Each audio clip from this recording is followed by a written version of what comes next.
ফিরতে ফিরতে অনেকটা দেরি হয়ে গেল দোয়েলের। সবটাই হলো রাহুলের জন্য। রাহুল দোয়েলকে নিয়ে রাতের বেলায় নদীর পাড়ে ঘুরতে গিয়েছিল। ওখানে একটা সুন্দর চায়ের দোকানও আছে, মন ভালো করার মতোই পরিবেশ বলা চলে। দোয়েল অতি আনন্দে তখন কিছুই বলেনি রাহুলকে, কিন্তু বাড়ির গেটের সামনে আসতে কেমন একটা অস্বস্তি কাজ করছে মেয়েটার মনে। ফিরতে দেরি হওয়ায় ওর ভাইয়েরা কি না ভাবছে এই ভেবে দোয়েলের এত অস্বস্তি হচ্ছে। রাহুলের দিকে তাকালো না দোয়েল। সে পা বাড়ালো চলে যাবে বলে, অমনি দোয়েলের হাতটা ধরে নিল রাহুল। দোয়েল খানিকটা বিব্রত হলো, এদিক ওদিক তাকিয়ে নিজের হাতটা রাহুলের থেকে ছাড়ানোর চেষ্টা করে বলছে দোয়েল। ছাড়ুন, কেউ দেখলে সর্বনাশ হবে। অমনি চোখ মেরে বেসুরা গলায় গান গেয়ে উঠল রাহুল। দোয়েল ফ্যাল করে তাকিয়ে আছে রাহুলের দিকে। এই ছেলেটার কি মাথায় সমস্যা? শেষে কিনা এক পাগলকে মনে ধরল দোয়েল বেচারির, কিন্তু কি আর করার, একবার যখন মন দিয়ে ফেলেছে পাগল হোক আর ভালো, ও মেনে নিবে সেটাই। রাত তখন গভীর, পুরো আরণ্যক ম্যানশন শান্ত, সবাই হয়তো ঘুমিয়ে পড়েছেন। তাহিয়ার চোখটা মাত্রই লেগেছে নগ্ন পেটে, কারো ঠান্ডা হাতের স্পর্শ পেয়ে কেঁপে উঠল মেয়েটা। তবে চোখ খুলে তাকালো না সে, স্বপ্ন ভেবে ঘুমিয়ে পড়ল আবারও। কিন্তু এ কি হচ্ছে? যত সময় বাড়ছে কারো হাতের অবাধ্য বিচরণ আরো পাগল করে তুলছে তাহিয়াকে। ঘুমের ঘোরেই বলে উঠল তাহিয়া। ধ্রুব, ঘুমোতে দে আমায়। ধ্রুব এক প্রকার বিরক্তি নিয়ে সরে গেল অন্যদিকে। তাহিয়ার গায়ে থাকা ব্ল্যাঙ্কেটটা একটানে নিয়ে নিজের শরীর ঢাকলো। সে বিড়বিড় করে পড়ল। স্ট্রবের একটা জন্মের ঘুম ঘুমিয়ে না তুই। তাহিয়া কি শুনল ধ্রুবের কথা? হয়তো না, সে তো গভীর ঘুমে আচ্ছন্ন, শুনবে কি করে? ঘুমের ঘোরে এসে জড়িয়ে ধরল ধ্রুবকে। ধ্রুব প্রথমে রাগ দেখে সরে যাচ্ছিল, পরে আবার কি যেন ভেবে ঘুরে তাকালো। ব্ল্যাঙ্কেট দিয়ে তাহিয়ার শরীর ঢেকে দিয়ে আলতো করে ঠোঁট ছোঁয়ালো কপালে। প্রেয়সীকে জড়িয়ে ধরে চোখ বুজল সে। রাতের অন্ধকার কেটে গিয়ে সূচনা হয়েছে নতুন ভোরের। প্রকৃতিতে আগমন ঘটেছে শীতের। এক কুয়াশাচ্ছন্ন ভোরে ফাঁকা রাস্তা দিয়ে হেঁটে চলেছে মধু। কিছুক্ষণ আগে সে সুনেহরাকে বাড়িতে রেখে এসেছে। আনোয়ার সাহেব রাগারাগি করেছিলেন সুনেহরার উপরে, কিন্তু মেয়েটা যে সেন্সলেস অবস্থায় ছিল সে শুনেনি বাবার ধমকাধমকি। মধু এটা ওটা বলে তাকে বাঁচিয়ে নিয়েছে। আবারও সুনেহরার জ্ঞান ফিরতেই মধু ওদের বাসা থেকে বেরিয়ে গেছে। বিষয়টা গৃহকর্মীর কাছ থেকে জেনেছে সুনেহরা। দেরি না করে মেয়েটা বেরিয়ে গেল বাড়ি থেকে। গেট পেরিয়ে রাস্তায় আসতে দেখা পেল মধুর। ছেলেটা সিগারেট টানছে মনোযোগ দিয়ে। এই সাত সকালে মধুর ঠোঁটের ভাঁজে সিগারেট দেখে বিরক্ত হলো সুনেহরা। কাছে গিয়ে সিগারেটটা ফেলে দিল সে। মধু হাঁটা থামিয়ে রাগি চোখে তাকালো সুনেহরার দিকে। হাত উঁচিয়ে চড় মারতে চেয়েও থেমে গেল, তবে রাম ধমক দিয়ে বলল। থাপ্পড় খাবি কিন্তু। সুনেহরা নিজের গালটা বাড়িয়ে দিয়ে বলল। দি থাপ্পড়। মধু বিরক্ত হলো ভীষণ। কথা না বাড়িয়ে চলে যাবে বলে পা বাড়ালো সে। মধু কয়েক পা এগিয়েও গেছে। এদিকে সুনেহরা কল্পনা করছে ওর গালে থাপ্পড়ের বদলে গাঢ় চুম্বন এঁকেছে মধু। মেয়েটা কল্পনা করেই আনন্দিত হলো, কিন্তু যখনই বুঝলো এ তার কল্পনা, মনটাই যেন ভেঙে গেল। তড়িঘড়ি করে পা বাড়ালো সুনেহরা। মধুর হাত ধরে বলল। আরে ভাই, কথা শুনবি তো? মধু বিরক্তি ভঙ্গিতে তাকাতেই বলল সুনেহরা। বাড়ি চল, চা কফি কিছু একটা বানিয়ে দি। এই সাত সকালেই সিগারেট টানছিস কেন?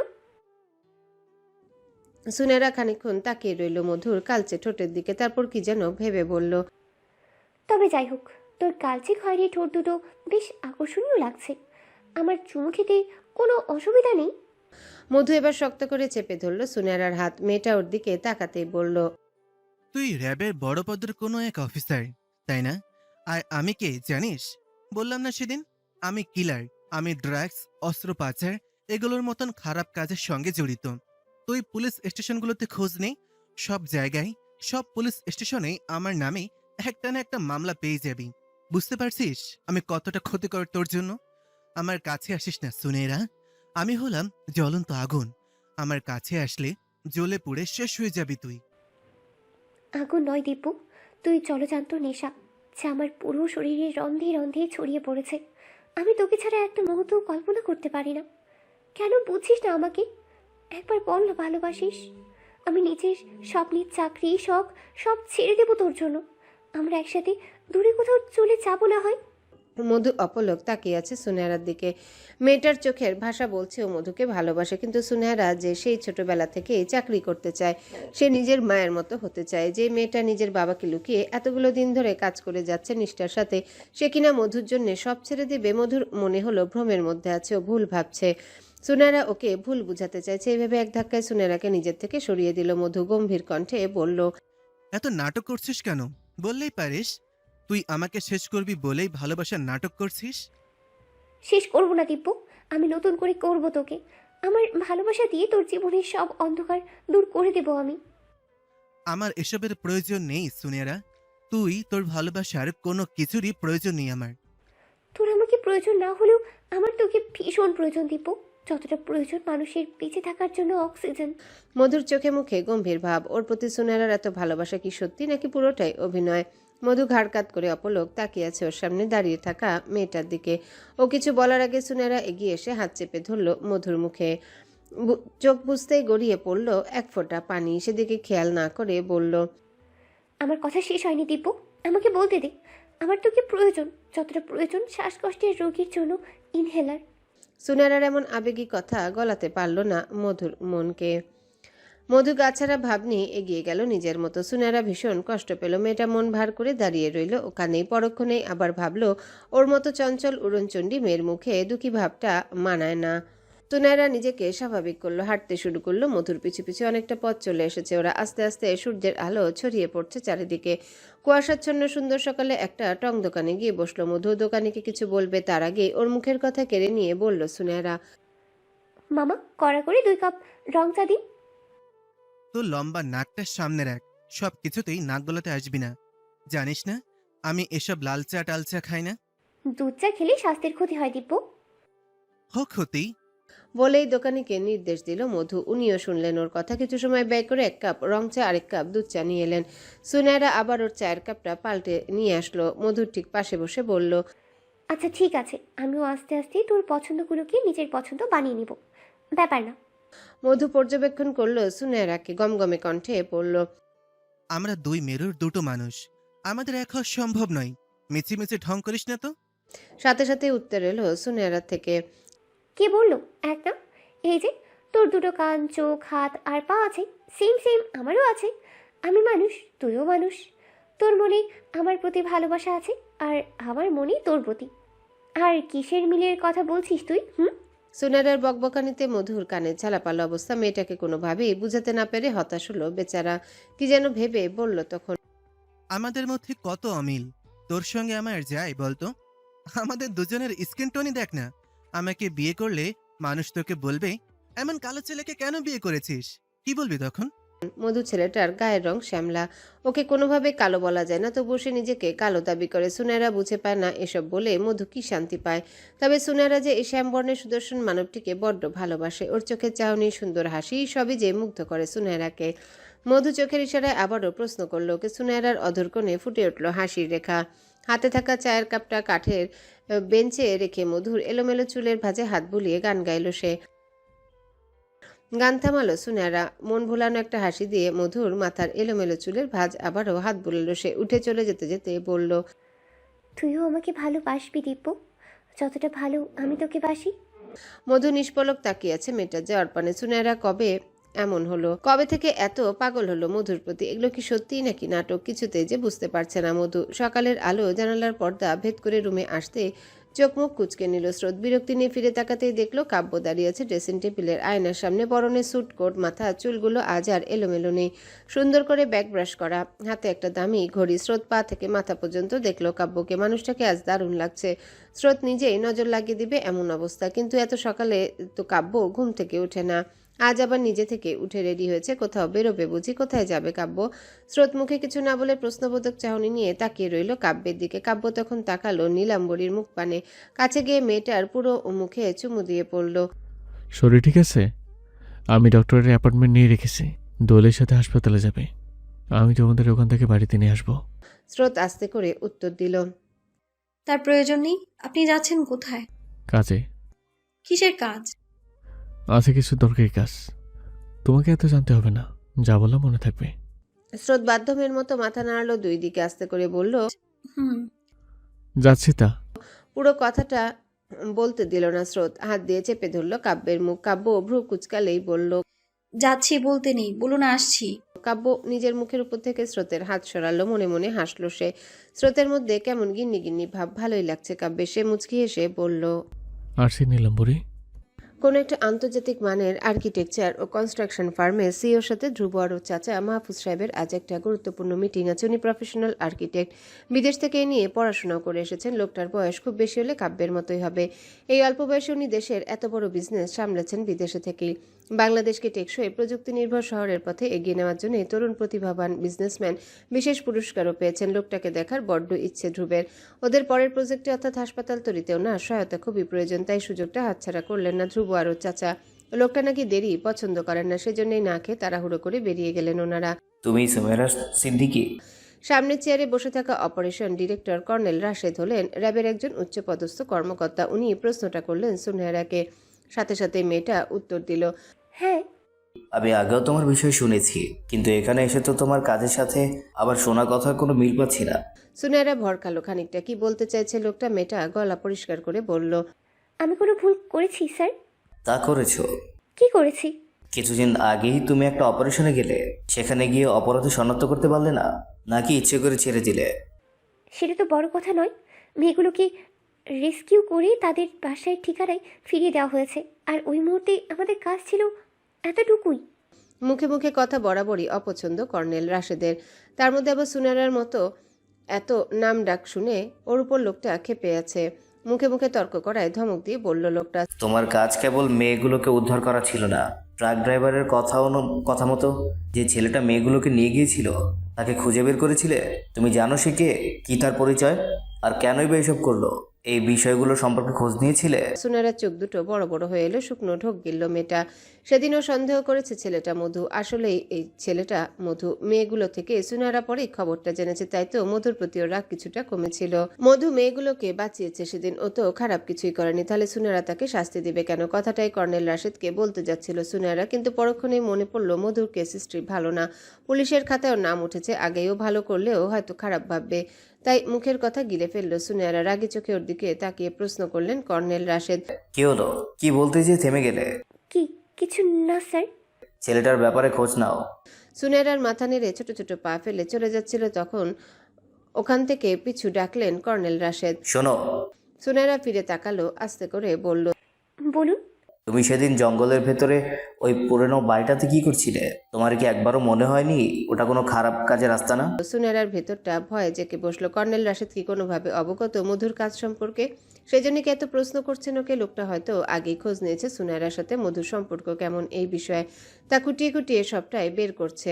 ওকে অপদস্থ করার সব রকম ফোন দিয়েছেন কর্নেল রাশেদ। সুনেহারা এবার স্বাভাবিক হলো, চোখ মুখ কঠিন করে বলল, এমন কিছু মনে হলে আমি নিজেই তদন্ত করতাম।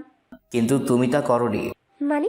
তুমি কি জানো আমার পুলিশ বন্ধু কিছুদিন আগে ওই বাড়িতে তল্লাশি চালিয়েছে। ওর তথ্য অনুযায়ী ওই জায়গাটা ড্রাগস আর অস্ত্র পাচারের কাজে ব্যবহার করা হয়। মৃত্যুপুরী বললেও কম হবে না। শোনা গেছে কোনো এক মাফিয়া বসের যাতায়াত চলে ওখানে। লোকটার সম্পর্কে ঠিকঠাক প্রমাণ না পাওয়ায় পুলিশ এখনও ওকে গ্রেপ্তার করতে পারেনি। কিন্তু তুমি তো তাকে কাছ থেকে দেখেছো, তাই না?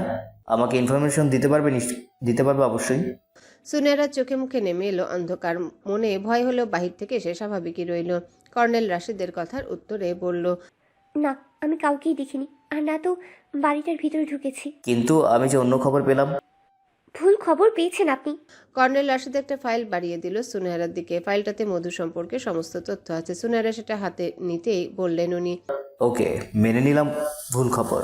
তুমি এই ফাইলটা চেক করবে, তবে তার আগে একটা কথা বলো। কি কথা? এই লোকটা সব রকম অপরাধী চক্রের হেড। ড্রাগ, অস্ত্র, মানব পাচার, চাঁদাবাজি বা অবৈধ ব্যবসা, এসবের পুরো নেটওয়ার্ক তার নিয়ন্ত্রণে আছে। সে নিজে কিছুই করে না, অন্য লোকেদের দিয়ে করায়, তাই প্রমাণ জোগাড় করা কষ্টই হবে। এখন কথা হলো, আমি যদি তোমাকে এই কেসটা তদন্ত করতে বলি, যদি বলি মাফিয়া বসকে পুলিশের হাতে তুলে দিতে, তার সমস্ত অপরাধ সামনে আনবে নিশ্চয়ই? সুনেহারা বরাবরই তার কাজের প্রতি দায়িত্বশীল। ওর প্রফেশনাল কাজ একদিকে, বাকি সব একদিকে, কিন্তু এবার যে সাথে জড়িয়েছে হৃদয়ে থাকা মানুষটা, মেয়েটা কি করবে বুঝে পাচ্ছে না। কর্নেল রাশেদের ঠোঁটের কোণে বাঁকা হাসি। উনি সুনেহারার বিষয়ে ঠিকঠাক তথ্য নিয়ে তবে এখানে এসেছেন। উনি মধুর বিষয়েও জানেন ছেলেটা অত্যন্ত ধুরন্ধর, কত কেস তার নামে, কিন্তু সঠিক প্রমাণের অভাবে শাস্তি পাওয়া থেকে বেঁচে যাচ্ছে বারবার। সুনেহারার দিকে তাকালেন কর্নেল রাশেদ, গমগমে কণ্ঠের আওয়াজে প্রশ্ন করলেন, পারবে? সুনেহারা চোখ মুখ কঠিন করে উত্তর দিল, পারবো। কথাটা বলে 1 মিনিটও ব্যয় করলো না সুনেহারা। গটগট করে হেঁটে বেরিয়ে গেল সে। বাইরে তখন রাফসান শহর বাকি কলিগরা অপেক্ষা করছিল।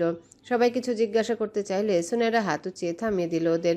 সকলেই বুঝলো ওর মুড ঠিক নেই, তাই কেউ আর বিরক্ত করলো না। বড় আর নামি দামি এক অফিসের সামনে এসে দাঁড়ালেন ধ্রুব আর মাহফুজ সাহেব। চকচকে কাচের দেয়ালের উপরে সোনালী অক্ষরে লেখা একে ইনস্ট্রাকশন অ্যান্ড ডিজাইন। নামের নিচে হালকা ধাতব প্লেটে ঝলমল করছে লোগোটা। ধ্রুব একবার তাকিয়ে নিল সেই নাম ফলকের দিকে, পর্যবেক্ষণ করলো চারিপাশে ওদের অফিসের মতো 3-4টা অফিস মিলিয়ে অফিসটা। দেখেই মনে হচ্ছে অফিসটা বড় আর কাজও ভীষণ ভালো। ধ্রুবের ভাবনার মাঝে কেউ একজন এসে বলল, আপনাদের অনেকটা দেরি হয়ে গেছি। স্যার হয়তো এক্ষুনি বেরোবেন। আজ আর দেখা করবেন না বলে মনে হয় না। ভ্রু কুচকালো ধ্রুব। উত্তর দিল লোকটার কথার। দেরি হয়েছে মানে? আমরা তো ঠিক টাইমেই এসেছি। উহু, আপনাদের আসার কথা ঠিক 11টায়। এখন বাজে 11টায় 5। আর স্যার মোটেও সময় অপচয় করা পছন্দ করেন না। ধ্রুবর মেজাজ বিগড়ে গেল। রেগে কিছু বলতে গেলেই সামলে নিলেন মাহফুজ সাহেব। ওনাদের প্রজেক্টটা ঠিকঠাকভাবে সম্পূর্ণ না হলে অনেক টাকা ক্ষতি হবে, তাই আজকে এই মিটিংটা খুবই প্রয়োজন। এই ভেবেই তিনি সামলে নিলেন সবটা। অনুরোধ করে রাজি করালেন দেখা করতে। ভেতরে যেতেই অবাকের চূড়ান্ত সীমায় পৌঁছালেন ওনারা। নামকরা বিজনেসম্যান আর একে ইনস্ট্রাকশন অ্যান্ড ডিজাইনের সিও আর কেউ নয়, কাব্য। কিন্তু কাব্য তো সেই ছোটবেলা থেকে আমেরিকায় ছিল। কাব্য কবে এত বড় ব্যবসা দাঁড় করালো? মাহফুজ সাহেব অবাকের সাথে এই কথাগুলোই বলতে নিচ্ছিলেন কাব্যকে, কিন্তু ধ্রুব ওনাকে থামিয়ে দিয়ে বলল, আমরা কাজে এসেছি চাচু। সামনের চেয়ারে তোমার ভাইপো নয়, এই অফিসের সিইও বসে আছেন, তাই এখানে কেবল কাজের কথাই হোক। ধ্রুবের কথায় মাথা নাড়লেন মাহফুজ সাহেব। কাজের কথায় বললেন কাব্যের সাথে।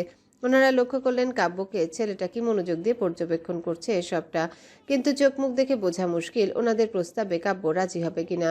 মিটিং শেষে কাব্য জানালো সে ভেবে বলবে প্রজেক্ট নিয়ে কাজ করবে কিনা। প্রয়োজনীয় কথা বলে ধ্রুব আর মাহফুজ সাহেবও চলে গেলেন ওখান থেকে। সময়টা সন্ধ্যা। মাত্রই বাড়ি ফিরল মধু। সাহেলা বেগমকে খুঁজে না পেয়ে ওনার রুমের সামনে এসে দাঁড়িয়েছে সে। ভেতরে ঢুকবে তখন কানে এলো মায়ের কান্নারত কণ্ঠ। পুরো মেঝেতে বাচ্চাদের জামা কাপড় আর খেলনা ছড়িয়ে ছিটিয়ে পড়ে আছে। সাহেলা ওগুলোতে চোখ বুলাচ্ছেন, কখনো আবার বুকে আগলে কান্না করছেন আর বলছেন, তুই কোথায় আছিস বাবা? আমি কোথায় খুঁজবো তোকে? তোর অবাগিনী মায়ের যে মন কাঁদে তোকে এক নজর দেখার আশায়। মধুর কপালে চিন্তার ভাঁজ। ও তো সারাক্ষণ ওর মায়ের চোখের সামনেই থাকে, তাহলে এভাবে বলছে কেন? আর জিনিসগুলো তো মধুর নয়। ওর ছোটবেলার কোনো স্মৃতি তো ওর আম্মুর কাছে নেই, তাহলে এগুলো কার? মধু ছোট ছোট পা ফেলে এগিয়ে গেল মায়ের কাছে। মেঝেতে হাঁটু গেড়ে ওনার ঠিক সামনে বসলো সে। আস্তে করে ডেকে বলল, মাদার ইন্ডিয়া, তুমি কাঁদছো কেন? কান্না করছো তুমি? আমি আছি তো। সায়লা বেগম মুখ তুলে তাকালেন মধুর দিকে। ওনার ভরকে যাওয়ার কথা হলেও উনি ভরকালেন না। নিজেকে স্বাভাবিক করেই বললেন, তুমি থাকলেও আরেকজনকে যে আমি হারিয়ে ফেলেছি দিব্য। আমি তাকে কোথায় খুঁজবো? সে যে আমার উপর অভিমান করে বসে আছে। আমি কি করে ভাঙবো তার অভিমান? মধু বুঝলো না তার আম্মু কার কথা বললেন। চোখে মুখে বিস্ময় নিয়ে জিজ্ঞাসা করলো সে, তুমি কার কথা বলছো আম্মু? ওই জিনিসপত্র, বাচ্চাদের খেলনা, জামা কাপড়, এগুলো কার? সায়লা বেগম আবার তাকালেন ওনার হাতে থাকা কাব্যের টি শার্টের দিকে। টি শার্টটা বুকে জড়িয়ে কান্না করে বললেন, তোমার আরেকটা ভাই আছে দিব্য। তুমি পৃথিবীতে একা আসোনি। তোমরা দুই ভাই এসেছিলে আমার কোলে, কিন্তু আমার যে কপাল মন্দ, কাউকে নিজের বুকে আগলে রাখতে পারিনি। প্রথমে তুমি হারিয়ে গেলে, তারপর সে। মধু যেন অবাকে চূড়ান্ত সীমায় পৌঁছালো। এই কি শুনছে সে? ওর আরেকটা ভাই আছে মানে? সে কোথায়? মধু আবারও প্রশ্ন করলো ওর আম্মুকে। কি বলছো আম্মু? আমার আরেকটা ভাই আছে আর আমি জানি না? তুমি কেন বলনি আগে? সে কোথায় আছে? ক্রন্দনরত অবস্থাতে বললেন সাহেলা বেগম। সে কোথায় আছে আমি জানি না দিব্য। মধু বোকার মতো তাকিয়েছে ওর মায়ের দিকে। কি হচ্ছে কিছুই যেন ওর মাথায় ঢুকছে না। মধু স্পষ্ট দেখছে ওর আম্মুর অবস্থা খারাপের দিকে যাচ্ছে। ওনার শ্বাসকষ্ট বেড়েছে। কান্না করতে করতে চোখ মুখ কেমন লাল হয়ে গেছে। ওর যে সহ্য হচ্ছে না মায়ের কান্না। মধু ওর আম্মুকে জাপটে ধরল, মাথায় হাত বুলিয়ে আদুরে স্বরে বলল, কেঁদো না আম্মু, আমি আছি তো। তুমি আমাকে সবটা বলো, আমি তাকে খুঁজে বের করব। এই যে কথা দিচ্ছি। মায়ের হাত ধরে কথাটা বলল মধু। সায়লা বেগম তাকালেন ছেলের দিকে। ওকে আজ সবটা খুলে বলা দরকার। ওর জানা দরকার নিজের মায়ের বিশ্রী অতীত সম্পর্কে। চারিদিকে নেমে এসেছে ঘন অন্ধকার। শীতের আগমনে রাস্তাঘাটে লেগেছে হালকা কুয়াশার আস্তর। দূর থেকে ভেসে আসছে গাড়ির হর্ন আর মানুষের গলার আওয়াজ। দিনের আলো মুছে গিয়ে রাতে সূচনা হয়েছে প্রকৃতিতে। আজ স্রোতকে নিয়ে দোয়েলের ডাক্তারের কাছে যাওয়ার কথা থাকলেও যাওয়া হয়নি। রাহুলের বোন আর দুলাভাই এসেছিলেন আরণ্যক পেনশনে। দোয়েলের কাছে বিষয়টা অপ্রত্যাশিত ছিল বটে। কাব্য বাড়ি ফিরলে ওনারা ওর সাথে কথা বললেন। দোয়েলের আম্মু আব্বু আর বাকিদের কাছে দোয়েলের আর রাহুলের বিয়ের প্রস্তাব দিলেন। সাবরিনা বেগম গম্ভীর স্বভাবের মানুষ, উনি প্রথমে কিছুই বলছিলেন না। তবে মাহতাব সাহেব আর বাকিরা ভীষণ খুশি হয়েছেন এই প্রস্তাবে। রাহুলকে ওনাদের অনেক পছন্দ, তার উপর আবার কাব্যের বেস্ট ফ্রেন্ড, তাই আর কেউই আপত্তি করলেন না। তবে সাবরিনা বেগম কথা তুললেন রাহুলের কাজ নিয়ে। ওনার ধারণা ছিল রাহুল কোনো কাজকর্ম করে না, শুধু কি বিয়ে করে বাইরে নিয়ে গেলেই হবে? বিয়ের পর সে দোয়েলের ভরণ পোষণের খরচ চালাবে কি করে? কাব্য তখন হেসে বলল ওনার উদ্দেশ্যে, রাহুল কাজকর্ম করে না, কারণ ওর কাজ করার দরকারই পড়ে না। আমেরিকায় ওর একটা নিজস্ব প্রোডাকশন হাউস আছে, সেখানে ডজন ডজন স্টাফ কাজ করে। ও কেবল ইনস্ট্রাকশন দেয়, ওরা সেটা ফলো করে। বিজ্ঞাপন, শর্ট ফিল্ম, মিউজিক ভিডিও সব ওদের কোম্পানি থেকে বের হয়। ওটা আমেরিকার রেজিস্টার্ড, কিন্তু ওদের কাজ বাংলাদেশেও চলে। আর এই কাজের জন্য রাহুল আমাদের সাথে বাংলাদেশে এসেছিল। চিন্তা নেই, শুধু দোয়েল কেন, আপনি চাইলে আপনার ভরণ পোষণের খরচও রাহুল চালাতে পারবে। শেষের কথাটা কাব্য এমন একটা ভাব নিয়ে বলল যে স্পষ্টই বোঝা গেল খানিকটা খোঁচা দিল সাবরিনা বেগমকে। সাবরিনা বেগম রেগে গেল, স্রোতের মুখের দিকে তাকিয়ে কিছুই বললেন না উনি। ড্রয়িং রুমে তখন বাড়ির সবাই উপস্থিত ছিলেন। কাব্যের কথা শুনে সকলেই চুপ করে গেলেন। কাব্য সোফা থেকে উঠে গটগট করে হেঁটে সিঁড়ি পর্যন্ত গেল। পিছু ফিরে আবারও ড্রয়িং রুমে চোখ বুলালো সে। দেখলো স্রোত দাঁড়িয়ে আছে তাহিয়ার ঠিক পাশে। স্রোতের পরনে একটা নীল রঙের জামা, মাথাটা ঢেকে রেখেছে ওড়না দিয়ে। মেয়েটার মিষ্টি মুখের দিকে তাকাতে কাব্যের সমস্ত বিরক্তি আর ক্লান্তি মিলিয়ে গেল। সে সিঁড়ি বেয়ে উপরে উঠতে উঠতে ডাকলো স্রোতকে। 5 মিনিটের মধ্যে রুমে আসবি স্রোত। কাব্য কথাটা এমনভাবে বলেছে যে উপস্থিত সকলের কানে গেছে। সবার দৃষ্টি তখন স্রোতের দিকে। তাহিয়া আর দোয়েল তো মিটিমিটি হাসছে, দিকে দীপ্ত কত কিছু বলে যাচ্ছে। লজ্জায় মাথাটা নুয়ে নিল স্রোত। কারো দিকে না তাকিয়ে সোজা চলে গেল নিজের রুমে। স্রোত ছোট ছোট পা ফেলে রুমে এসে ঢুকেছে। এদিক সেদিক তাকিয়ে খুঁজছে কাব্যকে। ওয়াশরুমের দরজাটা খোলা থাকে, শাওয়ারের নিচে দাঁড়িয়ে থাকা কাব্যকে দেখতে পেল স্রোত। কাব্য ঘুরে দাঁড়িয়েছে তখন, 2 হাত দিয়ে মাথার ভিজে চুলে হাত বুলাচ্ছে সে। স্রোত লক্ষ্য করলো কাব্যের পিঠের পেশিগুলো টান টান হয়ে উঠেছে, ঠিক যেন বাটারফ্লাইয়ের আকৃতি ধারণ করেছে। ইস, কত আকর্ষণীয় লাগছে মানুষটাকে। স্রোতের ইচ্ছে করছে কাছে গিয়ে পেছন থেকে জড়িয়ে ধরতে কাব্যকে, কিন্তু এমন ভুল সে করবে না। কাব্যের কাছে যাওয়া মানে বিপদ ডেকে আনা। কাব্যের থেকে নজর সরালো স্রোত, পেটে হাত বুলিয়ে বলল, চল পুচকে, খেয়ে দিয়ে পেট ভরাবি। তোর বাবার গোসল শেষ হলে আবার আসবো। স্রোত পা বাড়ালো যাবে বলে তখনই কানে ভেসে এলো কাব্যের কণ্ঠস্বর। নীলাম্বরী। স্রোত পিছু ফিরে তাকিয়ে বলল, কি ব্যাপার জনাব? স্রোতের কথা বলার ভঙ্গিমা এতটাই সুন্দর যে না হেসে পারল না কাব্য। ওর ঠোঁটের কোণে হাসি আর চোখে একরাশ মুগ্ধতা, নীলাম্বরীর প্রতি মুগ্ধতা। কাব্য কিছু বলবে তখনই স্রোত হাত উঁচিয়ে থামিয়ে দিল ওকে। 2 হাত বুকে ভাঁজ করে ভাব নিয়ে বলল, আপনি নিশ্চয়ই এখন আমাকে টাওয়াল দিতে বলবেন, তারপর কাছে গেলে ধরে বেঁধে চুমু খাবেন। তা তো হবে না, গেলাম আমি। স্রোত, রুমের বাইরে পা রাখলে 2 পা ভেঙে আমার সামনে বসিয়ে রাখবো। স্রোত নিজের ভোলাভালা চেহারাটা নিয়ে তাকালো কাব্যের দিকে, বাচ্চাদের মতো করে বলল, পারবেন? আমাকে কষ্ট দিয়ে আপনার কষ্ট হবে না বুঝি? কাব্য মনে মনে হাসলো। মেয়েটা ভালো করে বুঝে নিয়েছে ওর দুর্বলতা। কাব্য 2 দিকে মাথা নাড়ালো। স্রোতকে দাঁড়াতে বলে কিছুক্ষণ পর বাইরে এলো সে। স্রোতের সামনে দাঁড়িয়ে তোয়ালেটা হাতে ধরিয়ে দিয়ে কিছুটা নিচু হলো। স্রোত আলতো হেসে সুন্দর করে মুছে দিল কাব্যের মাথার ভিজে চুল। এরই মধ্যে ওর মনে পড়ল ধ্রুবর বলা কথা। বাড়ি ফিরে কি হয়েছে না হয়েছে সবটাই বলেছিলেন মাহফুজ সাহেব আর ধ্রুব। কাব্যের কাজ এত বড় ব্যবসা সম্পর্কে জেনে অবাক হয়েছিলেন সকলে। স্রোত নিজেও ভীষণ অবাক হয়েছিল। কাব্যের এত বড় একটা বিজনেস আছে, অথচ স্রোত এ সম্পর্কে কিছুই জানে না। লোকটা ওকে আগে এসব বলল না কেন? ভালোবাসা কি কমে গেল? এই ভেবেই অভিমান জন্মালো স্রোতের মনে। হুট করেই তোয়ালেটা বিছানায় ফেলে দিয়ে চলে যাচ্ছিল সে। কাব্য স্রোতের সামনে গিয়ে দাঁড়ালো, চোখের ইশারায় জিজ্ঞাসা করলো কি হয়েছে। স্রোত তখন রাগত স্বরে বলল কাব্যকে, আপনি সত্যি আমায় ভালোবাসেন? না তো, আমি তোকে একদম ভালোবাসি না। কাব্যের ডিকশনারিতে এসব ভালোবাসা টালবাসার জায়গা নেই। স্রোত ভ্রু কুচকাল, ফর্সা মুখে দেখা মিলল রাগের আবার। সে আঙ্গুল উঁচিয়ে বলল কাব্যকে, শুনুন, স্রোতও আপনাকে ভালোবাসে না। এই যে যাচ্ছি, আর ডাকলেও আসবো না। কাব্য ধরে নিল স্রোতের হাত। ওর নরম তুলতুলে হাতে আলতো করে ঠোঁট ছুঁয়ে দিল সে। স্রোতের দিকে অপলক তাকিয়ে তার হাতটা নিজের বুকের বাঁ পাশে রাখলো কাব্য। মন্ত্রমুগ্ধের ন্যায় বলল, you are my obsession heart. আমি ভালোবাসি তোমায়, আমার সবটুকু দিয়ে ভালোবাসি। আমি সত্যিই জানতাম না ভালোবাসা কাকে বলে। তুমি আমাকে শিখিয়েছো ভালোবাসার মানে। আমার রঙের জীবনটা রং তুলিতে সাজিয়ে তুলেছো তুমি। আমার নিঃসঙ্গ জীবনে একা একা দূর করেছো তুমি। তোমাকে ভালো না বাসলে কাকে ভালোবাসবো আমি? স্রোত অবাক চোখে তাকিয়ে আছে কাব্যের দিকে। গম্ভীর মানুষদের মুখে নরম কথা শুনলে বোধহয় সবাই অবাক হয়। এই যে স্রোত অবাক হচ্ছে, স্রোত খানিকটা এগিয়ে গিয়ে বলল, সত্যি তো? সত্যি ভালোবাসেন আমায়? হুম। আপনার যে এত বড় বিজনেস আছে আগে বলেননি কেন? কাব্য এতক্ষণে বুঝলো স্রোতের অভিমানের কারণ। ধ্রুব নিশ্চয় বাড়ি এসে সবটা বলে দিয়েছে সবাইকে। এমনটাই হবে। স্রোতের রাগ কমাতে ওকে কাছে টেনে বলল কাব্য, সারপ্রাইজ দিলাম, তুমি খুশি হনি? হুম, কেন?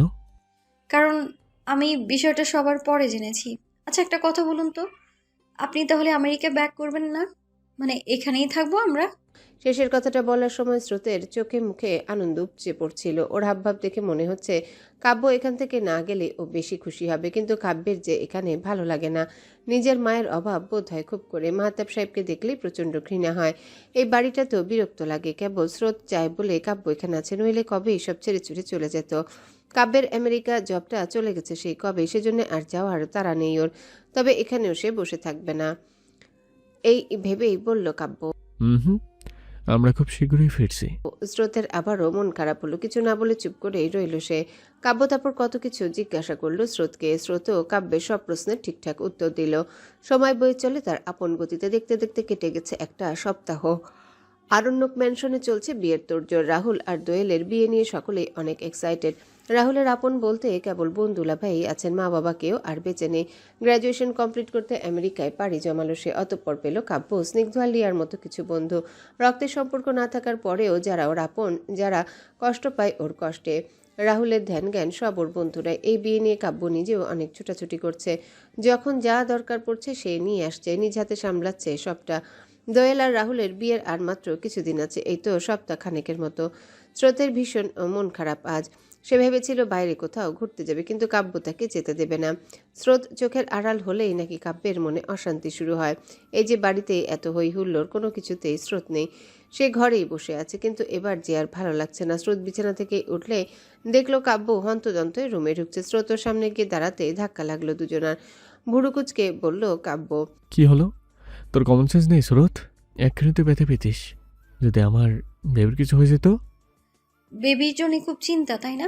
আজ যে আমাকে চেক আপে নিয়ে যাওয়ার কথা ছিল, নিয়ে গিয়েছিলেন? আমি জানি তো কি হয়েছে। দোয়েল আর লিয়ে তো গেছে। কথা কাটাচ্ছেন তাই না? নেক্সট টাইম আমি অন্য কারোর সাথেই যাব না। আপনি নিয়ে যাবেন মানে আপনিই নিয়ে যাবেন। কাব্য হাসলো নীলাম্বরীর রাগ দেখে। মেঝেতে বসে চুমু দিল মেয়েটার বাড়ন্ত পেটে। বাচ্চার সাথেও কিছু সময় কথা বলল সে। স্রোত এদিকে রাগ করেই আছে। কাব্য ইদানিং অফিস একটু বেশি করে, স্রোতকে সময় দেয় না বললেই চলে। এদিকে ধ্রুবের সাথেও কাব্যের খানিকটা ভাব হয়েছে। খাবার টেবিলেও কাজের কথা চলে দুজনার মধ্যে। দৃশ্য দেখলে বাড়ির সকলে অবাক না হয়ে পারেন না। স্রোত নিজের ভাবনা থেকে বেরোলো। বাইরে থেকে ভেসে এলো চিৎকার চেঁচামেচির শব্দ। প্রথমে গুরুত্ব না দিলেও স্রোতের মন বলল খারাপ কিছু হয়েছে। স্রোত বাইরে যেতে নিলেই কাব্য থামিয়ে দিল। বলল সে দেখছে কি হয়েছে। কাব্য বাইরে এলেই দেখলো মাহতাব সাহেব দরজার সামনে জড়ো হয়েছেন সকলে। দীপ্ত আর কোয়েলকে নিয়ে একপাশে দাঁড়িয়ে আছে দোয়েল। ধ্রুব আর মাহফুজ সাহেব চিন্তিত মুখ নিয়ে হন্তদন্ত হয়ে বেরিয়ে গেলেন মাত্রই। অন্য সদস্যরা হয়তো রুমের ভেতরে। সাবরিনা বেগমের কণ্ঠস্বর এলো কাব্যের কানে। উনি দোয়েলকে ডেকে বললেন, দোয়েল, তোমার ভাইকে ডেকে নিয়ে আসো। দোয়েল পা সরালো না জায়গা থেকে, ওখানেই দাঁড়িয়ে উত্তর দিল, ভাইয়া এখন অফিস থেকে ফেরেনি আম্মু, আর কল দিয়ে আসতে বলার মতো সাহস আমার নেই। সাবরিনা বেগম রেগে তাকালেন দোয়েলের দিকে। ছেলেমেয়েগুলো কেমন দূরে সরে যাচ্ছে ওনার কাছ থেকে। না দেখে কেমন বলে দিল কাব্য বাড়ি ফিরেনি। সাবরিনা বেগম রেগে কিছু বলতে নিলে খেয়াল করলেন কাব্য এসে দাঁড়িয়েছে মাহতাব সাহেবের রুমের দরজার সামনে। উনি নিজের রাগ নিয়ন্ত্রণ করলেন। চোখ মুখ স্বাভাবিক করে উঠে গিয়ে দাঁড়ালেন কাব্যের সামনে। সকলের উদ্দেশ্যে বললেন, তোমরা এখন আসতে পারো। প্রতি উত্তর করলো না কেউই, কেবল আদেশ পালন করলো সাবরিনা বেগমের। সকলেই নিশ্চয় ভঙ্গিতে উঠে চলে গেল। সাবরিনা বেগমও বেরিয়ে গেলেন রুম থেকে। কাব্য তার আগের জায়গাতেই দাঁড়িয়ে আছে। ওর প্রচণ্ড ঘৃণা বাবার উপরে, কিন্তু আজ কেমন নরম হয়ে গেল সে। কোনো এক অদৃশ্য বল কাব্যকে টেনে নিয়ে গেল মাহতাব সাহেবের রুম পর্যন্ত। মানুষটা বিছানায় পড়ে আছেন জড়বস্তুর মতো, না বলছেন কথা, না করছেন নাড়াচাড়া। ব্যাপারটা কেমন অস্বাভাবিক লাগলো কাব্যের কাছে। স্পর্শ করতে চাইল মাহতাব সাহেবের হাত, কিন্তু মনের ভেতরে যে বাবার প্রতি তীব্র রাগ, সেই রাগের জন্যই সে ফিরিয়ে আনলো নিজের হাত। কাব্য চলে যেতে চেয়েও পারল না। ওর পা দুটো যেন আটকা পড়েছে আজ। বাবার মলিন মুখের দিকে তাকিয়ে মনে মনে ভাবছে কাব্য, আমারও আপনাকে বাবা বলে ডাকতে ইচ্ছে করে। আমারও নিজের সমস্ত দুঃখ কষ্ট খুলে বলতে ইচ্ছে করে আপনাকে, কিন্তু সেই পর্যায়ে আপনি খোলা রাখেননি। ছোটবেলা থেকে আঘাত করতে করতে আমাকে পাথর বানিয়ে ফেলেছেন। আপনি অন্য বাবাদের মতো হলেন না কেন? কেন আমাকে আদর যত্নে বুকে আগলে রাখলেন না? এতটাই নগণ্য ছিলাম আমি? কথাগুলো ভাবতে ভাবতে কাব্যের চোখ দুটো জলে ভরে গেল। পরক্ষণেই সে স্বাভাবিক করলো নিজেকে। কঠোর কাব্য কান্না করছে এও সম্ভব না। কাব্য স্ট্রং, সে কাঁদে না, এই ভেবে চলে যাবে বলে পা বাড়ালো কাব্য। চোখ আটকালো মাহতাব সাহেবের বালিশের পাশে রাখা চিঠিটার উপরে। কাব্যের মনে হলো এই চিঠিটা ওর জন্যই রাখা। চিঠিটা হাতে নিয়ে চোখের সামনে মেলে ধরতেই সত্যি হলো কাব্যের ভাবনা। চিঠিটা তার জন্যই রাখা ছিল। কাব্য পড়বে না ভেবেও পড়তে শুরু করলো চিঠিটা। বাবা কাব্য, চিঠিটা আমার লেখা, তাই হয়তো তুমি পড়বে না, তবুও আজ অনুরোধ করছি একবার হলেও চিঠিটা পড়ে দেখার জন্য। তোমার সামনে দাঁড়িয়ে সব কথা খুলে বলার সৎ সাহস আমার নেই। আমি যে ভুল করেছি, জঘন্যতম অপরাধ করেছি আমি, কিন্তু শেষবার তোমাকে সবটা বলতে চাই, যদি পাপের গড়ায় একটু হলেও কমে। তুমি যখন চিঠিটা পড়বে তখন হয়তো আমি এই পৃথিবীতে থাকবো না। আমার মৃত্যু অতি সংকটে, বুঝতে পেরেই আজ বাধ্য হয়ে লিখতে বসেছি। তুমি পড়বে তো? শুনবে তো আমার কথা? মাঝপথে ফেলে যেও না কেমন? এইটুকু পড়ে চিঠি থেকে মনোযোগ সরিয়ে বিছানায় শুয়ে থাকা মাহতাব সাহেবের দিকে তাকালো কাব্য। চিন্তা হলো কাব্যের, এই প্রথম বোধহয় বাবার জন্য চিন্তা হলো ওর। মনে মনে ভাবলো, এই লোকটা কি বেঁচে আছেন? ওনাকে এমন দেখাচ্ছে কেন? কাব্য মাহতাবের কাছে গিয়ে ওনার হাত স্পর্শ করলো। এও দেখলো শ্বাস চলাচল করছে কিনা। সবটাই কেমন অস্বাভাবিক লাগছে ওর কাছে। চিঠিটা হাতে নিয়ে রুম থেকে বেরোলো কাব্য। দোয়েলকে তাড়া দিল ডাক্তার ডাকতে। তার কিছুক্ষণ পরে মাহফুজ সাহেব আর ধ্রুব অ্যাম্বুলেন্স নিয়ে হাজির হলেন। মাহতাব সাহেবকে ধরাধরি করে গাড়িতে তোলা হলো। সাহায্য করলো কাব্য নিজেও। বাড়ির বাকিরা এই দেখে অবাকে চূড়ান্ত সীমায় পৌঁছালেন। কাব্য তার বাবার অসুস্থতায় চিন্তিত হচ্ছে, ওনাকে নিজে হাসপাতালে নিয়ে যাচ্ছে। এ যেন স্বপ্নের মতো লাগছে সবার কাছে। মাহতাব সাহেবকে নিয়ে হাসপাতালে গেল ধ্রুব আর কাব্য, সাথে গেলেন মাহফুজ সাহেবও। স্রোত তখন অ্যাম্বুলেন্সের সামনে দাঁড়িয়েছিল। কাব্য চোখের ইশারায় ওকে রুমে যেতে বললে 1 মিনিটও দেরি করলো না মেয়েটা। এই মুহূর্তে কথা না শুনলে কাব্য আবার হাসপাতালে যাওয়া ছেড়ে ওকে ধমকাধমকি করতে শুরু করবে। সন্ধ্যার পেরিয়ে রাতের অন্ধকারে ঢেকে যাচ্ছে চারিপাশ। প্রকৃতিতে ঘটছে শীতের আগমন। হালকা ঠান্ডার কুয়াশার মাঝে গায়ে একটা কালো রঙের হুডি জড়িয়ে অন্ধকার নির্জন রাস্তা দিয়ে হেঁটে যাচ্ছে মধু। পরনের কালো প্যান্টে ধুলো লেগে আছে। দেখে মনে হচ্ছে এক্ষুনি কোনো কাজ সেরে এসেছে। মধু ওর হাঁটার গতি কমালো, ভাবলো মায়ের বলা কথাগুলো। তখন সাহেলা বেগম সবটা খুলে বলেছিলেন মধুকে। ওর হাসি পাচ্ছে নিজের ভাগ্যের উপর। সেই ছোটবেলায় বাবা ওকে টাকার লোভে হাসপাতালে ডাক্তারের কাছে বিক্রি করে দিল। এত খারাপ ভাগ্য নিয়ে জন্মেছিল সে। মধু জানতো যাদের আদরে বড় হয়েছে তারা ওর রক্তের কেউ নয়। সে যে ডাক্তারের কাছে মাহতাব সাহেব ওকে বিক্রি করে দিয়েছিলেন, ওনারা আদর যত্নে বড় করে তুলছিলেন ছেলেটাকে। কখনো বুঝতে দেননি মধু ওনাদের নিজের সন্তান নয়, কিন্তু ভাগ্য যে বরাবরই খারাপ। সেদিন ওরা ঘুরতে বেরিয়েছিল। মাঝ রাস্তায় বড়সড় একটা অ্যাক্সিডেন্ট হয়। মধুর সেই বাবা মা মারা গেলেন ওই অ্যাক্সিডেন্টে। তবে মারা যাওয়ার আগে সবটাই খুলে বললেন মধুকে। কিন্তু ওনাদের বলা কথা আর ওর মায়ের কথায় যে অনেক তফাৎ। ভদ্রমহিলা বলেছিলেন ওনার কোনো এক পেশেন্টের যমজ বাচ্চা হয়েছিল। পেশেন্টের হাজবেন্ড ছিলেন ওনারই বন্ধু। ওনার সন্তান না থাকায় কষ্ট সহ্য করতে না পেরে মধুকে তুলে দিয়েছিলেন ওনার হাতে। ও তখন আকাশ থেকে পড়েছিল, বিশ্বাস হচ্ছিল না কিছুই। তবে সময়ের সাথে সাথে সে মানিয়ে নিল সবটা। ওনাদের বিশাল সম্পত্তি থাকলেও দেখাশোনার কেউ ছিল না। ওই অ্যাক্সিডেন্টে মধু আর গাড়ির ড্রাইভার দুজনেই বেঁচে গিয়েছিল। মধুর বয়স তখন খুবই কম, 7-8 বছরের একটা বাচ্চা ছেলে। সে কী করবে, কোথায় যাবে কিছুই বুঝে পাচ্ছিল না। ড্রাইভার তখন মধুকে নিয়ে বাড়ি ফিরল। তখন জানলো ওর বাবার নামে অর্থ আত্মসাৎ দুর্নীতির অভিযোগে মামলা দেওয়া হয়েছে। ওর আম্মু হাসপাতালের নিয়ম ভঙ্গ করেছেন বিধায় ওনার বিরুদ্ধেও কেস করা হয়েছে। সকলের ধারণা ওনারা ইচ্ছে করে অ্যাক্সিডেন্টটা ঘটিয়েছেন, কোনো উপায় না পেয়ে আত্মহত্যার পথ বেছে নিয়েছেন ওনারা। কিন্তু মধু তো জানে সবটাই মিথ্যে। যাদের আম্মু আব্বু বলে জেনে এসেছে তারা কখনো এমন কাজ করতে পারেন না। ওর আব্বুর এক আত্মীয় আর ড্রাইভার মিলে বাড়িটা ক্র্যাশ করতে চাইলেও সবটা ছিল ওর নামে। ওনারা ছলচাতুরি করে সবটা কেড়ে নিলেন ওর থেকে। ছোট্ট মধুকে বের করে দিলেন বাড়ি থেকে। মধু তখন কোথায় যাবে, কি করবে বুঝতে পারছিল না।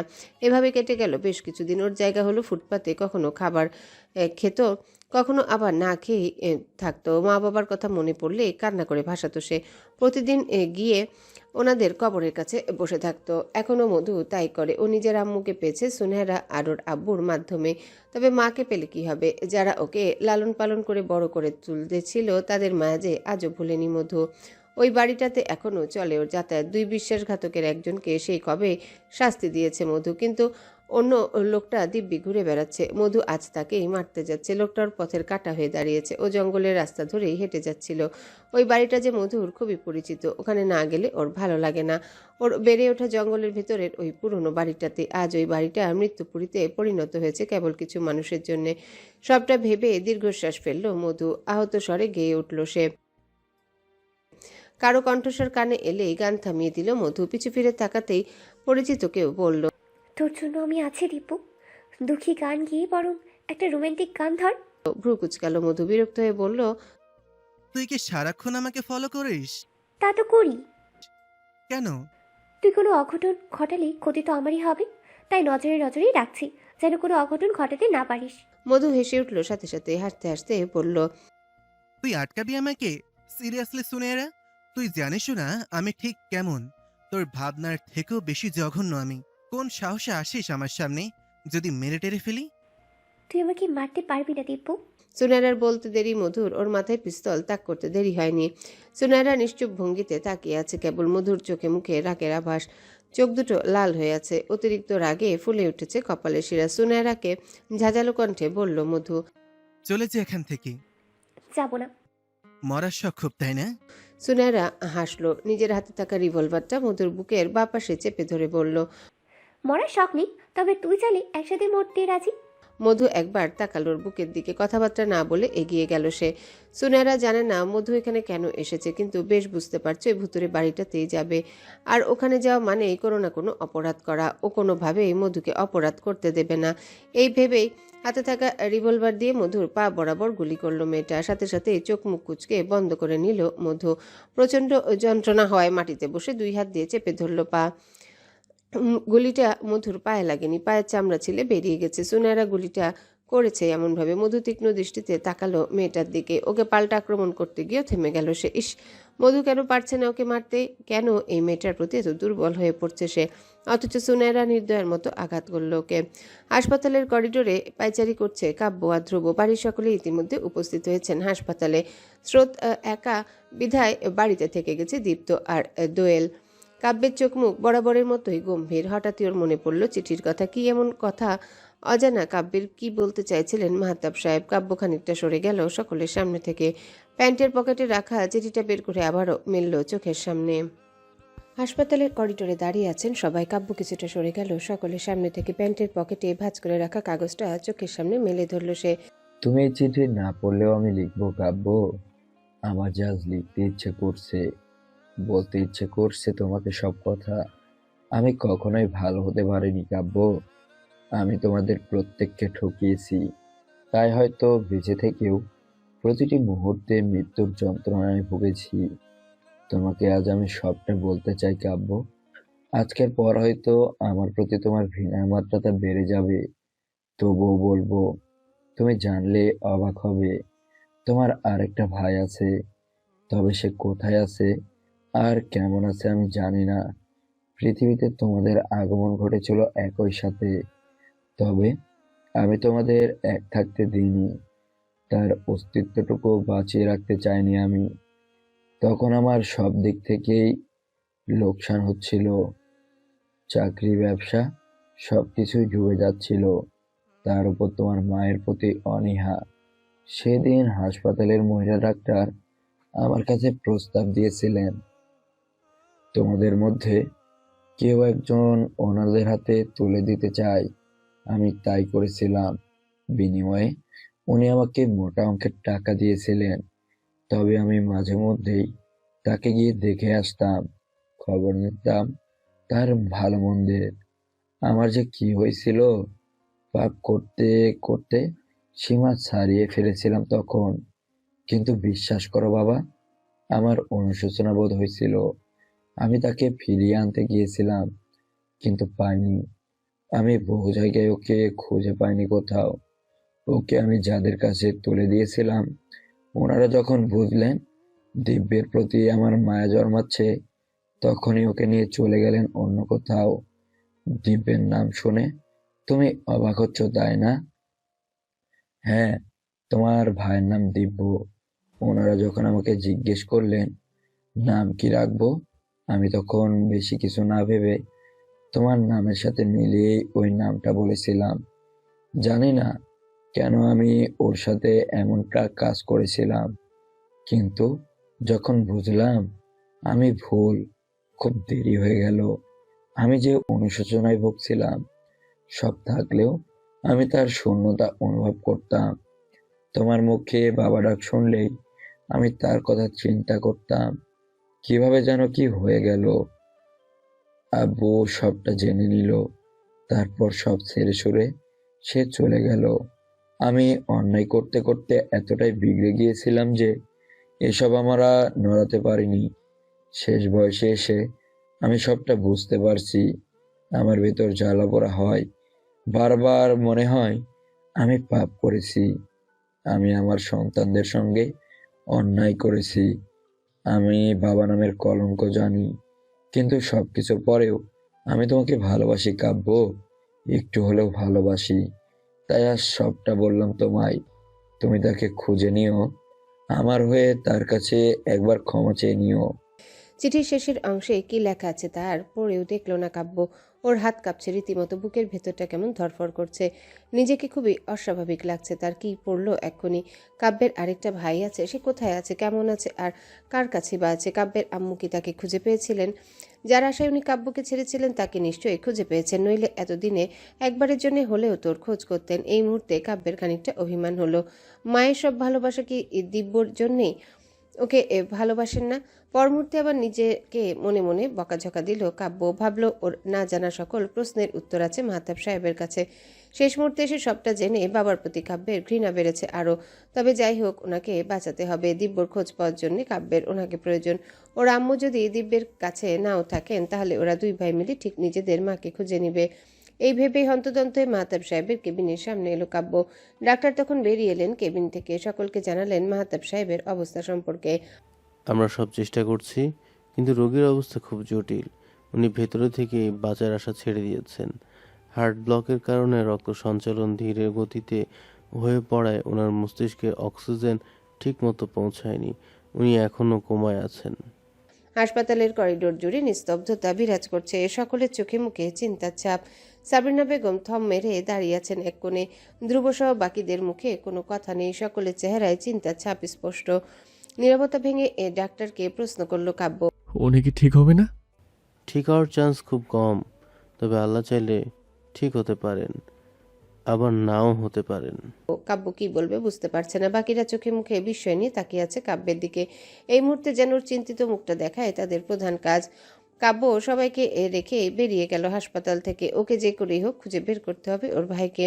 চারিদিকে অন্ধকার বেড়েছে, নিস্তব্ধতা বিরাজ করছে প্রকৃতিতে। মধু এখনো বসে আছে মাটিতে। হাত দুটো দিয়ে নিজের রক্তাক্ত পাটা চেপে ধরে রেখেছে সে।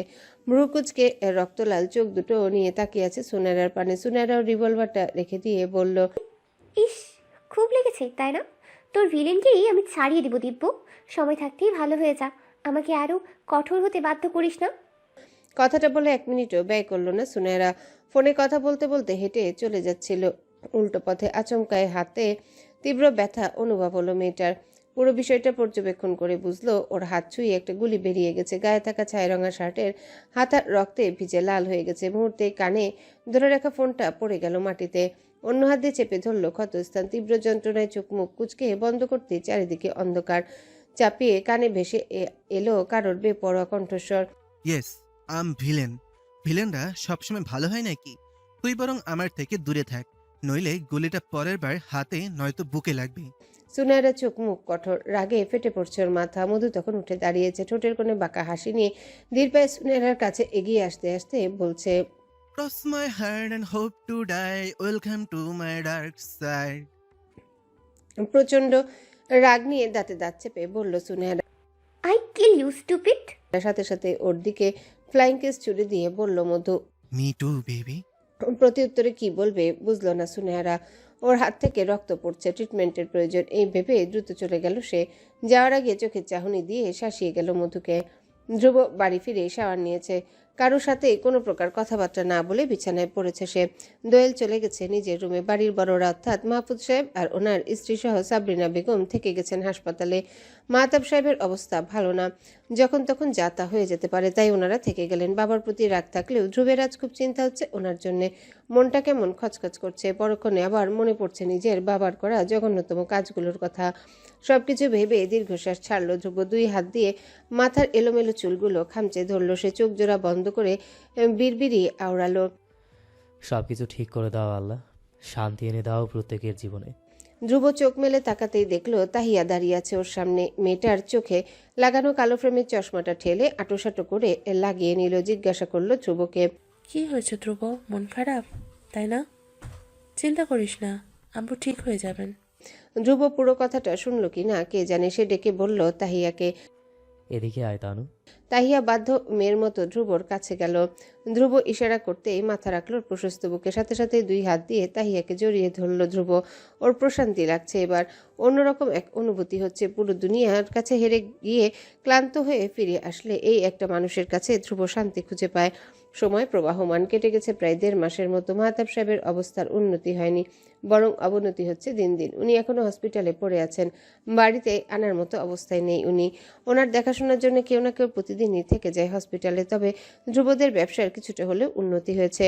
কাব্য রাজি হয়েছে ওদের প্রজেক্ট নিয়ে কাজ করতে। এদিকে রাহুল আর দোয়েলের বিয়েটাও আটকে নেই, আর মাত্র কিছুদিনের অপেক্ষা। রাহুলকে যত দ্রুত সম্ভব আমেরিকা ফিরে যেতে হবে, তাই সে বিয়েটা ফেলে রাখতে চাইছে না। ফিরলে দোয়েলকে নিয়েই ফিরবে। সকলের মতের ভিত্তিতে ওদের বিয়েটা ঠিক করা হয়েছে। স্রোতের উচ্চ মাধ্যমিক পরীক্ষা শেষ হয়েছে কিছুদিন আগে। এই প্রেগনেন্ট অবস্থায় কাব্যের বারণ না মেনে মেয়েটা সবগুলো পরীক্ষা দিয়েছে। রেজাল্ট তেমন ভালো না আসলে খারাপ আসবে না, এই বিষয়ে তার নিজের উপর নিজেরই বিশ্বাস আছে।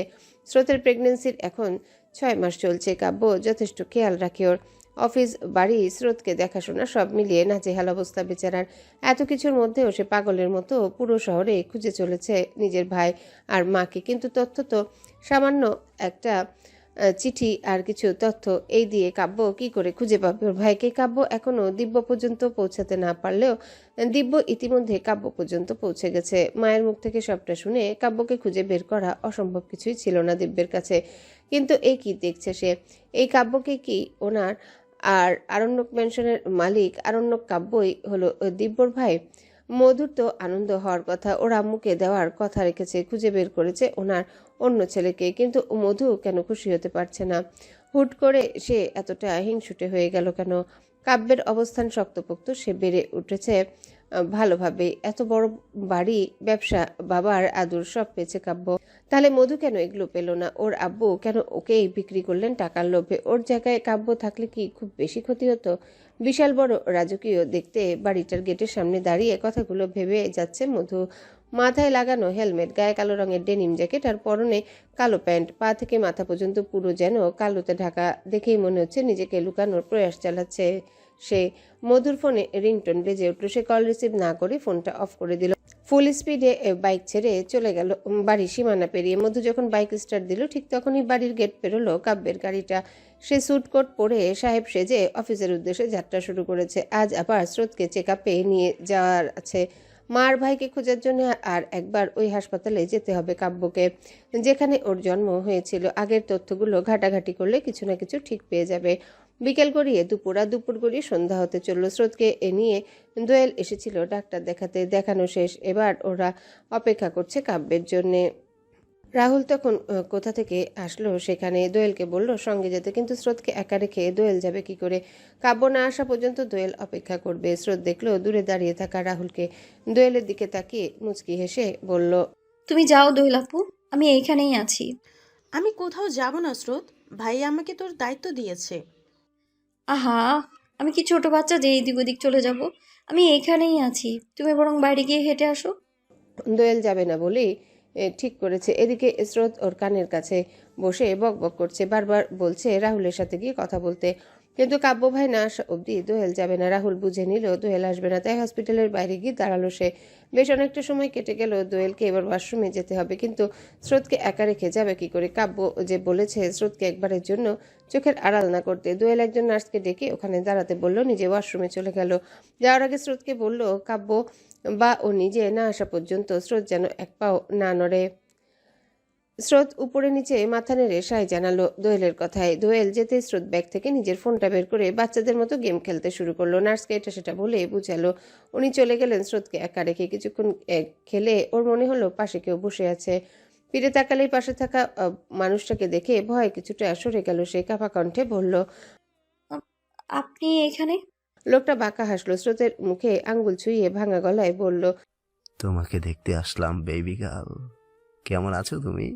রাগে ঘৃণায় স্রোত সরিয়ে দিল রেজওয়ানের হাত। মেজাজ দেখিয়ে ঝাঁঝালো কণ্ঠে বলল, আমার গায়ে হাত দেওয়ার সাহস কোথায় পেলেন আপনি?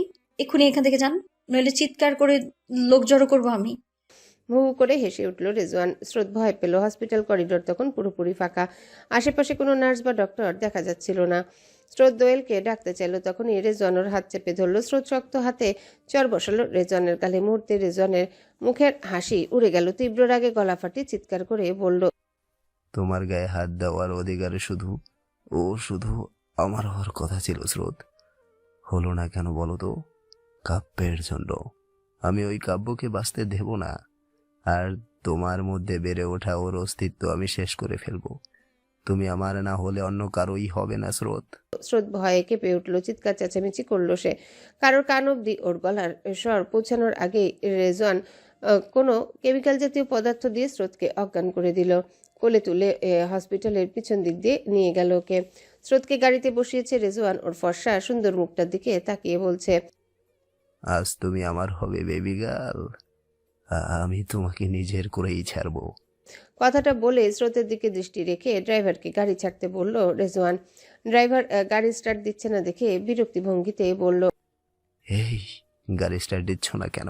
সমস্যা কি? ড্রাইভিং সিটে বসে থাকা মানুষটি বাঁকা হাসলো। বিড়বিড় করে বলল, পিপিলিকের পাখা খুঁজে মরিবার তোরে। Your time is come to end Rizwan. ভ্রু কুচকে তাকিয়ে বলল রেজওয়ান, কি বলে তুমি? গাড়ি স্টার্ট দিবে না নাকি মার খাবে? মার তো তুই খাবি রিজওয়ান। আমার কলিজায় হাত দিয়েছিস, এত সাহস তোর?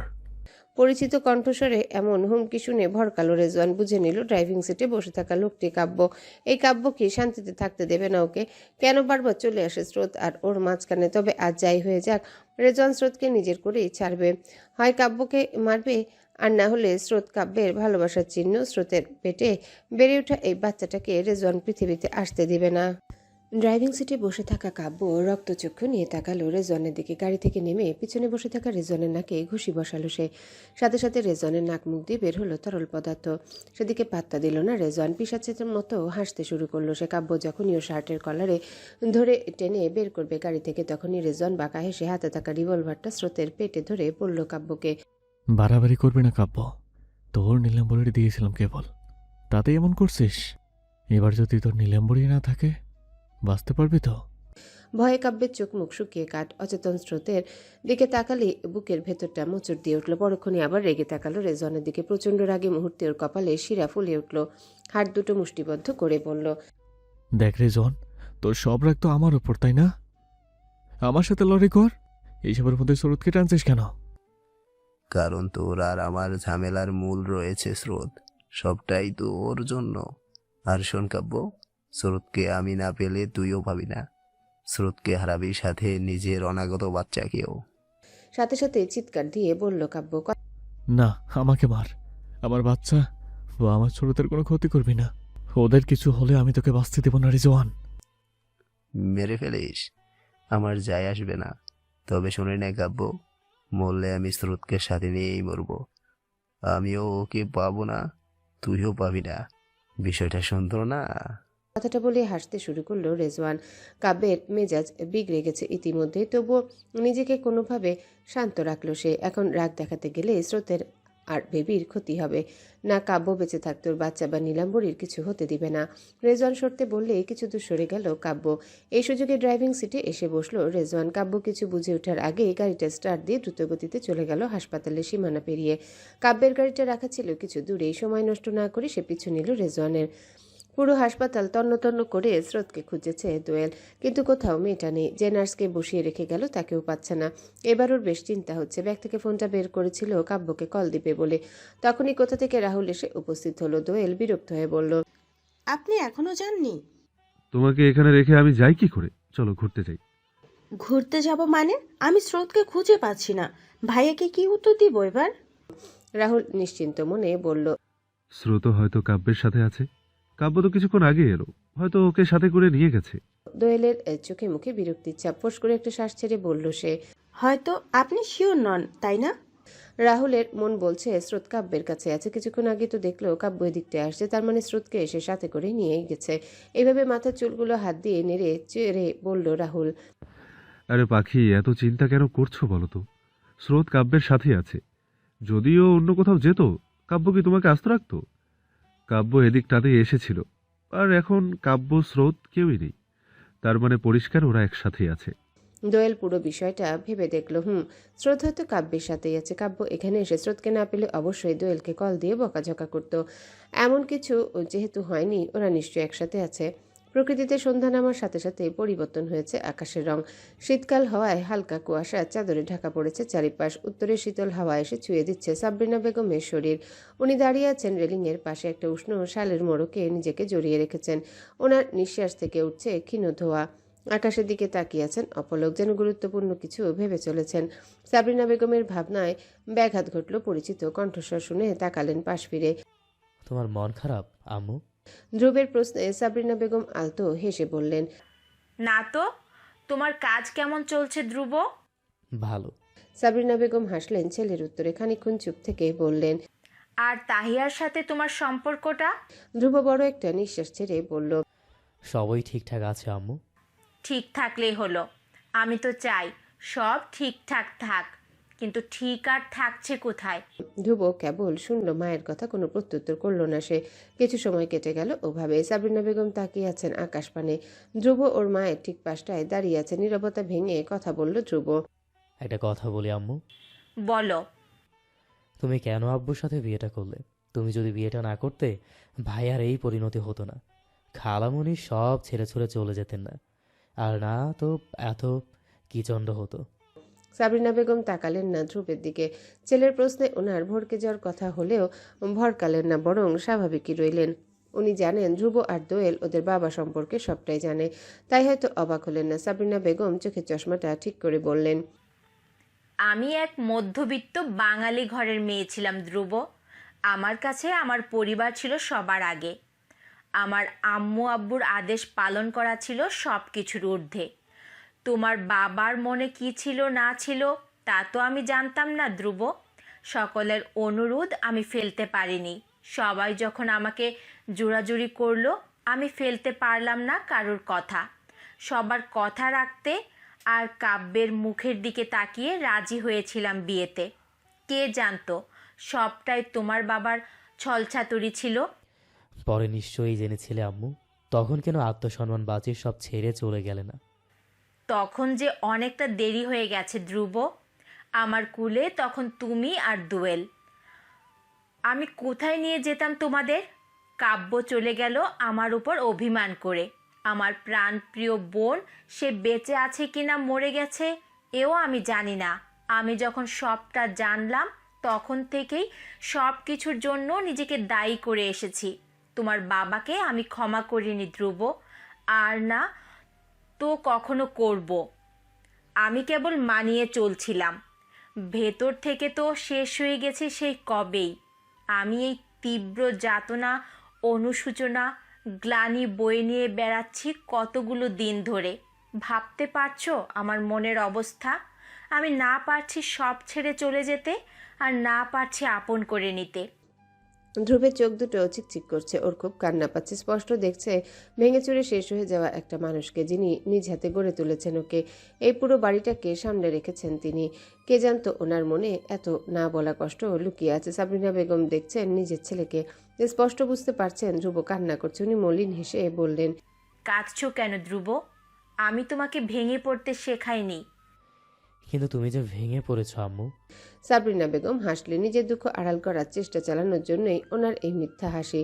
ধ্রুব আচমকে ওর আম্মুকে জড়িয়ে ধরল। নীরবে চোখের অশ্রু বিসর্জন দিল কিছুক্ষণ। সাবরিনা বেগম খুবই ঠান্ডা মেজাজের। উনি অতি কষ্টে এতটাই পাথর হয়ে গেছেন যে এখন আর কান্না আসে না। তবে ছেলের আদুরে কাণ্ডে নিজেকে সামলে রাখতে পারলেন না, উনি কান্না করে দিলেন। তখনই ছাদের দরজার কাছে দাঁড়িয়েছিল তাহিয়া। না চাইতো মেয়েটা শুনে নিয়েছে ধ্রুব আর ওর আম্মুর কথোপকথন। সামনের দৃশ্যটা দেখে নিজেকে সামলাতে পারেনি সে। আবেগী হয়ে চোখের অশ্রু ফেলেছে ধ্রুবের মতোই। একটা সুন্দর সন্ধ্যায় দোয়েলের হাত ধরে খোলা আকাশের নিচে হাঁটছিল রাহুল। আচমকায় ওর ফোনটায় নোটিফিকেশন এলো। প্রথমে পাত্তা না দিলেও পরে ফোনটা বের করে চোখের সামনে আনতে কপালে পড়ল চিন্তার ভাঁজ। ওদের ফ্রেন্ডস গ্রুপে মেসেজ পাঠিয়েছে কাব্য। স্রোতকে রেজওয়ান কোথাও একটা নিয়ে গেছে। লোকেশন জানালে রাহুলরা যেন দ্রুতই উপস্থিত হয় সেখানে, এমনটাই বলেছে সে। লিয়া আর স্নিগ্ধ পরে অবশ্য অনেকগুলো মেসেজ পাঠিয়েছে কাব্য। ওগুলো দেখেছে বলে মনে হয় না। দোয়েল তখন আইসক্রিম খাচ্ছিল। রাহুল ওর হাত টেনে বলল, তাড়াতাড়ি চলো। মানে কোথায় যাব? মাত্রই তো আসলাম। আমার কথা শোনো দোয়েল। স্রোত কাব্য বিপদে পড়েছে, আমাদের এক্ষুনি ওদের কাছে যেতে হবে। দোয়েলের চোখে মুখে জুড়ে ভয়। মেয়েটা কান্না করে ফেলবে এমন অবস্থা। ভয়ে আর আতঙ্কে বলে উঠল সে। হ্যালো বন্ধুরা, পরবর্তী পার্ট খুব তাড়াতাড়ি আসবে, তো সবাই অপেক্ষায় থাকো। আর চ্যানেলটি যারা এখনো সাবস্ক্রাইব করোনি তারা পরবর্তী পার্ট দেখার জন্য চ্যানেলটি সাবস্ক্রাইব করে রেখো। ধন্যবাদ সবাইকে, আমাদের সাথেই থেকো।